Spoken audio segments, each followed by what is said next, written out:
fabulous. This is how I want to go around everywhere.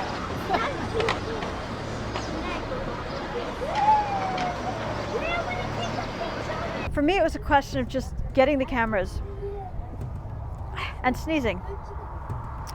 For me, it was a question of getting the cameras in and just seeing what we could pick up and what we would find. In a way, that first shoot was quite exploratory to see what would come out of the interviews and what we would have to work with.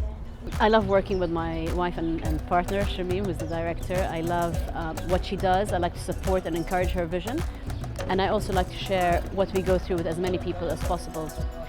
Because I've been inspired. I've been inspired by speakers at TED, by dialogue at TED, and other conferences where they're really magical, these moments. And it's wonderful to capture these magical moments on tape, on film, for people to share.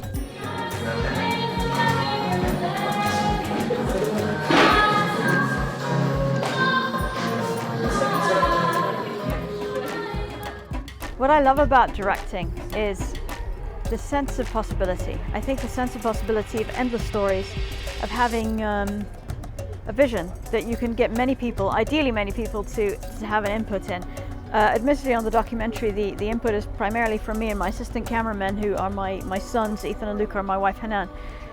But I think it's that possibility of drawing things out of people, of having a different vision and finding a way visually to put that together.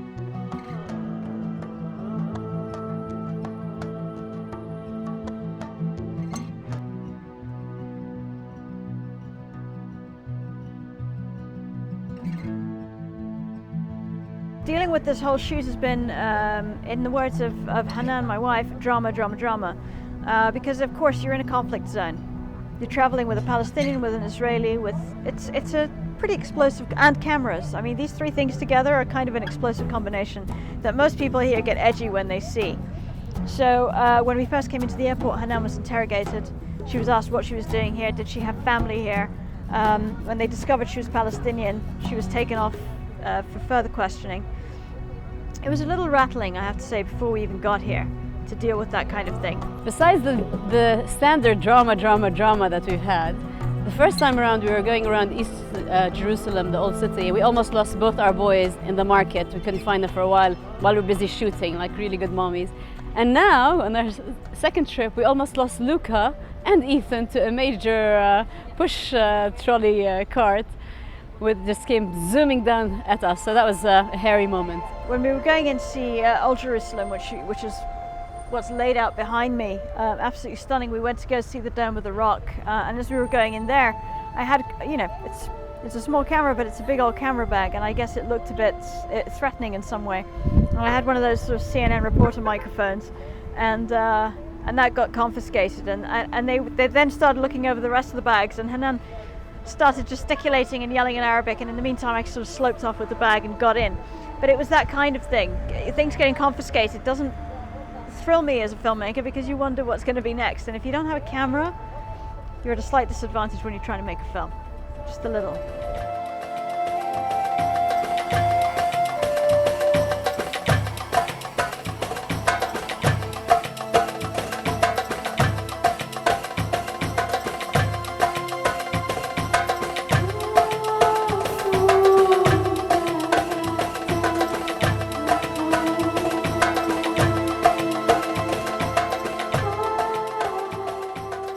I think making this documentary was interesting for me. I'm not from here, I'm not Palestinian, I'm not Israeli.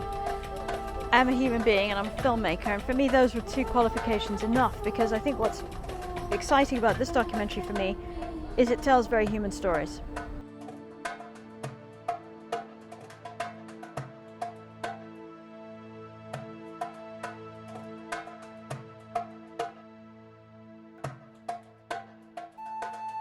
This is not a documentary that talks about the wrongdoing done to Palestinians or the wrongdoing done to Israelis.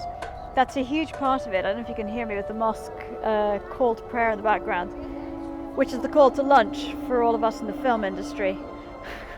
But it's been a humbling experience, and it's been an energizing experience for me.